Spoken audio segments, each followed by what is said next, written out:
If you should see the convoy of an African minister, not our president, I'm not touching the president. The presidents are in a different world. The African minister will never queue. Oh, he's anathemic. Oh, the African minister is a demigod. Oh, Africa. The African counselor in your rural home, when they go to churches, not even if it is not their denomination, they saunter to the front seats. And even our latter-day clergymen will invite them to share their wisdom with the people, even if we know that they are village fools.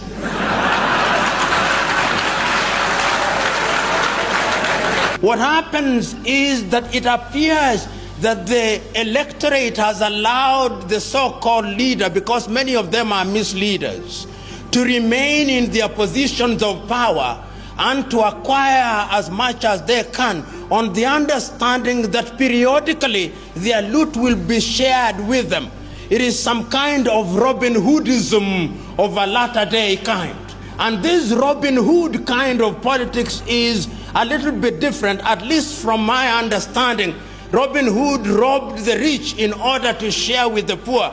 But our latter-day African Robin Hoods are in the business of robbing from the poor in order to give a pittance to the very poor. And this is what we are talking about today when we talk about commercialization.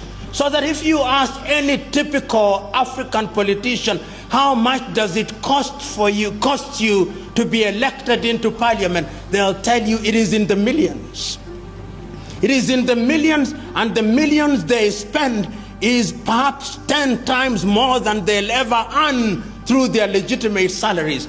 And I ask myself, if your salary in 5 years is going to be 1 billion Ugandan shillings, why should you spend 5 billion Ugandan shillings to get into that office? There must be something that we do not see, but you see, and I know what it is. Voice of Africa by Africans.